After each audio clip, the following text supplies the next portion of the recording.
Hoje teremos a continuação da parte 3 de Se Muzan tivesse conquistado o Sol. A parte 1 e a parte 2 já saíram há algum tempo e estão disponíveis aqui no canal. Só lembrando que essa série vai voltar agora com tudo e vamos até o final dela. Provavelmente vai dar cerca de 8 ou 9 capítulos, então deixa aqui o seu like, comente a palavra Kimetsu e compartilhe com um amigo, que isso vai ajudar demais esse vídeo aqui a chegar cada vez mais pessoas. E pra quem quiser comprar os mangás de Kimetsu no Yaiba, os links estão aqui na descrição com um ótimo preço, e você também vai poder estar ajudando o canal a continuar crescendo. Agora sem mais enrolação, vamos ao vídeo. O terror tomava conta de Tanjiro e Kanao. Em frente àquele ser, o garoto sentia uma pressão terrível, como se algo estivesse errado. Aquele cheiro.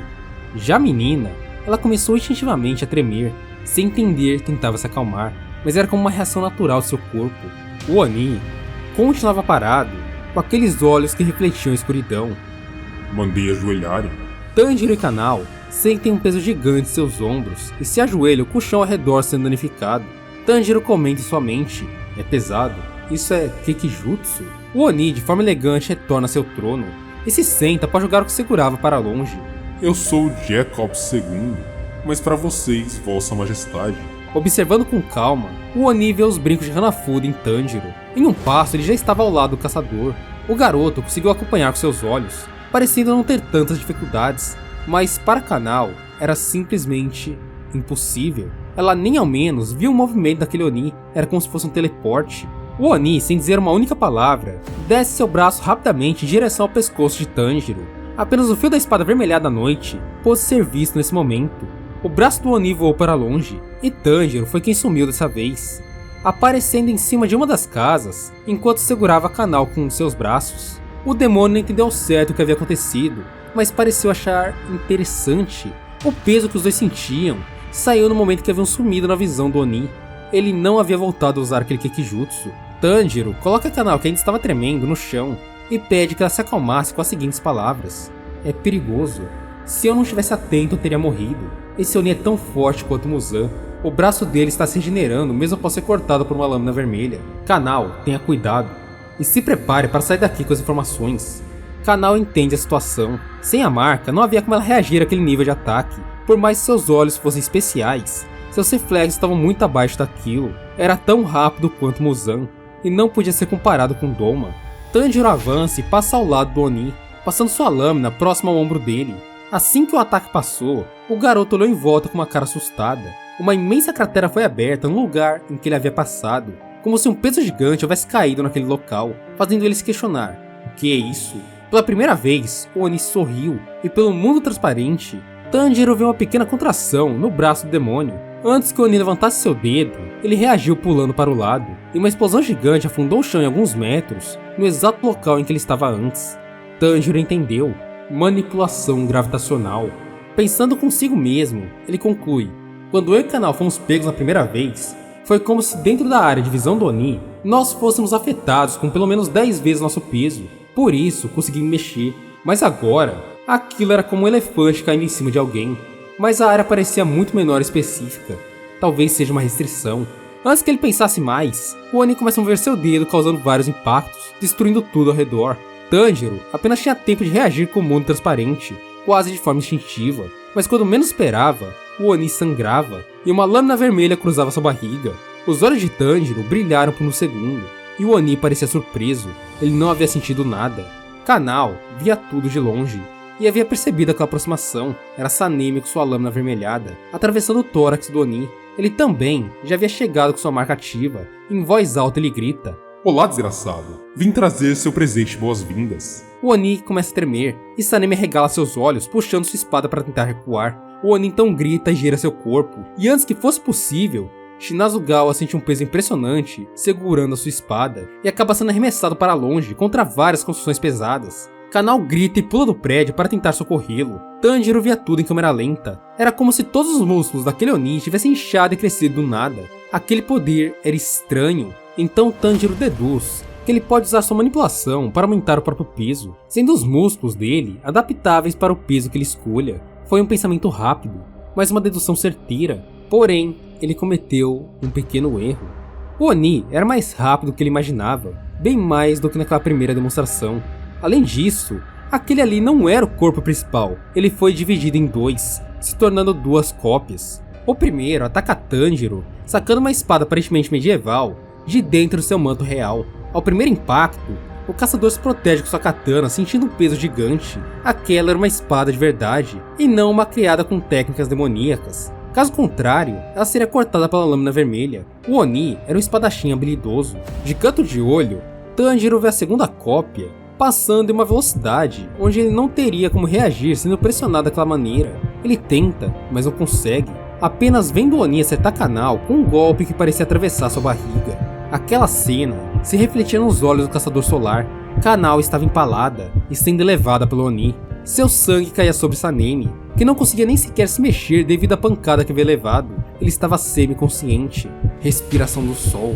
Tanjiro inicia o uso da 13ª forma, entrando em seu estado altruísta. Sua presença desaparece e sua lâmina aumenta o tom de vermelho. Ele não parecia ter ódio. Seus movimentos de repente se tornam leves. Ele cortou aquele ser que estava bem à sua frente atacando, em questão de quase 100 cortes em um segundo. Aquilo se tornou um líquido viscoso e simplesmente se desfez. Tanjiro não ligou de primeira. Ele então aparece atrás do segundo e tenta cortá-lo ao meio. Vendo tudo em câmera lenta, ele chega a ver que a espada chegou a encostar naquele ser e até mesmo ao cortar. Mas antes que ela terminasse, aquilo, como o primeiro, simplesmente virou líquido. Antes daquilo sumir, Tanjiro ouve uma frase que ecoa pela sua mente com uma voz grossa. Você não poderá fazer o que fez de novo. Você é muito mais fraco do que eu imaginei. E o corpo de Kanao cai ao chão. Ela parecia gemer de dor e simplesmente pedir desculpas, várias e várias vezes. O ambiente perdeu todo aquele peso, e o líquido viscoso começou a se desintegrar, como se o Oni tivesse sido derrotado, mas nem de longe isso era o caso. Tanjiro também não sentia mais o cheiro de demônios, então deduziu que a área estava limpa.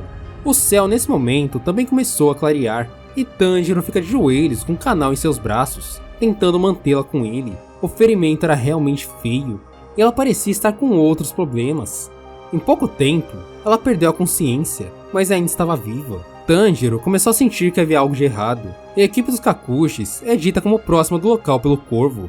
No momento em que o sol começou a aparecer, o ferimento de Kanao se regenerou instantaneamente. Ela abriu os olhos atacando Tanjiro, que instintivamente a nocauteou, falando apenas em voz baixa o nome da menina, Kanao.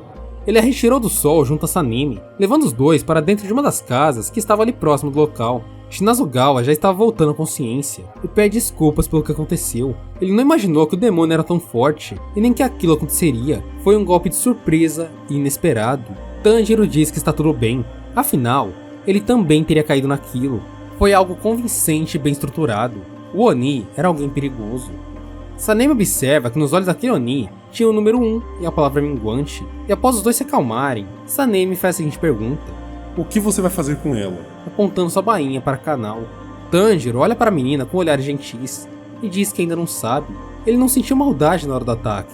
Se lembrando de sua irmã Nezuko, ele afirma que ainda poderia ser a Kanao que eles conhecem. Sanemi olha com olhares pessimistas e diz que está tudo bem, mas se ela acordar e tentar matá-los, ele iria matar. Isso pelo bem da própria Kanao, que nunca aceitaria se tornar uma Oni. 3 dias se passam.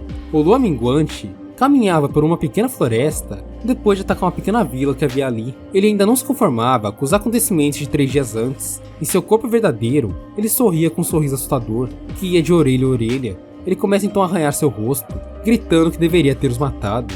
Ele parecia se sentir em êxtase com a ideia de encontrar aqueles caçadores de novo e eliminá-los. De repente, o ambiente ganha uma grande temperatura, envolvido em uma nuvem de poeira negra.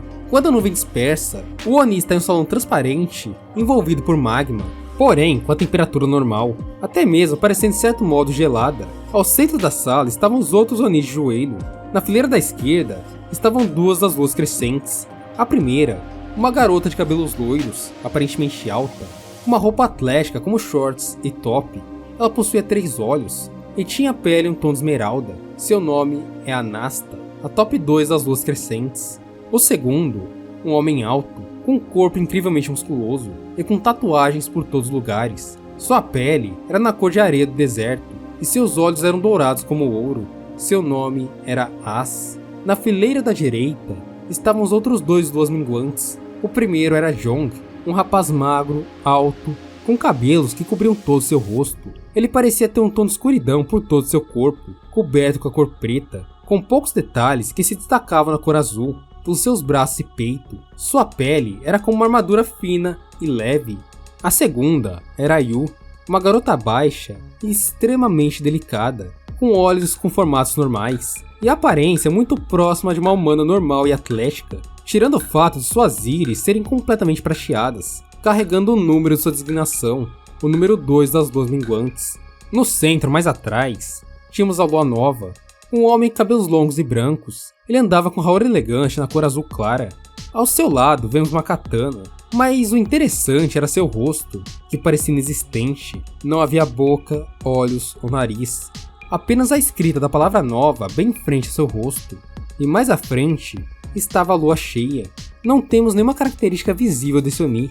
Ele usava um sobretudo que não permitia que ninguém chegasse a seu rosto ou qualquer característica de seu corpo. Como de costume, o Eclipse não estava presente na reunião. Muzan se mantinha sentado em frente a todos, em um trono chamativo, enquanto ao seu lado estava Sano, tocando seu teclado e comandando o território inteiro, enquanto permanecia sentado em uma almofada branca com traços dourados. Jacob apenas se dirige a seu lugar como uma lua minguante. Muzan questiona como Jacob havia lidado com as pessoas de Asakusa, e o Oni diz que pretendia localizar onde estavam se escondendo a organização de caçadores de Onis, por isso não os matou naquele momento. Ele argumenta que pelo poder deles hoje, poderiam facilmente eliminá-los. Muzan apenas diz: Está dizendo que eu não poderia eliminá-los antes? Está zombando da minha força, Jacob? Aquela pressão era grande. Até mesmo aquele Oni se ajoelhou perante o rei e começou a sentir seu sangue sendo puxado para fora, por qualquer lugar que fosse. Boca, orelhas, nariz, até que Muzan parou.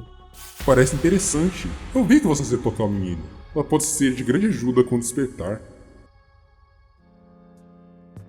3 dias antes, Tanjiro carregou o canal junto aos Kakushis para a nova mansão da borboleta. Sanemes acompanhou para também receber atendimentos. Na mansão, Aoi estava sendo aquela que comandava o local. Ela passou os últimos meses se esforçando para se aprimorar, e suas habilidades médicas haviam evoluído muito, mas ainda assim não estava próxima do nível de Shinobu. Kanao chega a Aoi nos braços de Tanjiro. Ela estava com diversas manchas pelo corpo, mas aparentemente desacordada. Era como se ela estivesse em um conflito interno entre a morte para destruição celular ou se tornar uma Oni. Aoi entra um pequeno desespero e se lembra de Yushiro. O Oni estava com Nezuko fazendo testes em um dos laboratórios da mansão.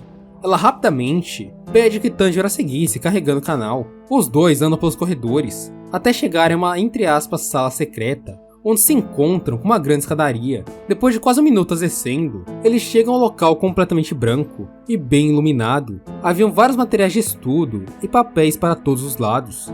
Yushiro estava bem no centro com Nezuko. Ele parecia mexer em vários frascos, enquanto a menina ficava sentada em uma cadeira, balançando as duas pernas. Nezuko é a primeira a perceber a entrada de Tanjiro e Aoi, chamando a atenção de Yushiro. Ambos se assustam ao olhar para Kanao. O Oni puxa uma maca e pede que Tanjiro a colocasse em cima. Rapidamente, ele tira o sangue dela e o coloca em um telescópio. Então ele começa a narrar. Problemas. Se a gente não fazer nada, ela provavelmente vai morrer. É um efeito diferente de antes, mas com certeza é o sangue do Muzan. Ela não deveria estar aqui. Ela não pode acordar desse jeito. Se ela por um segundo virar uma demônio e perder o controle, estaremos todos condenados na hora.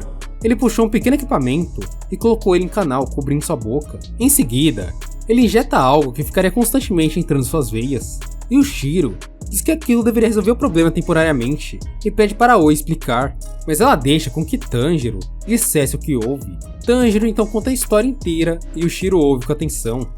Então ele diz: Então essa tal de lua minguante é um adversário tão forte quanto você. Isso é bem problemático. Vamos ter que torcer para ele ser um dos mais fortes. Afinal, você é o mais forte aqui agora. Quanto a Kanao, ela não pode acordar de forma alguma. Temos pouco tempo. Eu e Tamayo, antes da guerra, estudamos muitas coisas relacionadas ao Oni, mas infelizmente, os avanços só vieram depois que ela... Bom, você sabe. Nezuko está aqui e você está aqui agora. Vocês dois são irmãos e são tão diferentes. Deixar de ser um Oni até então era um absurdo, mas ela conseguiu. Talvez eu consiga salvar a Kanao, mas vou precisar de tempo. Tanjiro se aproxima de Yushiro e calmamente coloca suas mãos nos ombros do Oni. Ele abaixa sua cabeça e com algumas lágrimas nos olhos, ele agradece e pede que Yushiro a salvasse. O garoto parecia se sentir incrivelmente culpado, pensou Yushiro, mas ele não poderia julgá-lo naquele momento. Depois disso, Tanjiro e Aoi se retiraram do local e Yushiro voltou aos seus estudos. procurando algo que pudesse finalmente ajeitar o problema. No dia seguinte, todos os pilares se encontraram com Buyashiki. Uma reunião em um prazo tão curto era incrivelmente rara, mas era algo realmente importante. Ali estavam novamente Sanemi já recuperado, Tomioka, Inosuke, Zenitsu, Mitsuri e Tanjiro. Agora 2 deles estavam fora de combate, por um tempo praticamente indeterminado, Obanai e Kanao. Tanjiro explica a todos o que aconteceu, e o sentimento de que era necessária uma evolução toma conta daquele local. O próprio Tanjiro ainda não se sentia forte o suficiente, ele queria ser como Yorichi. O Buyashiki, com voz calma e tranquila, diz o seguinte: "Bem, minhas crianças, acho que é agora o momento em que iniciamos aquela proposta sobre a seleção final. Precisamos de mais talentos."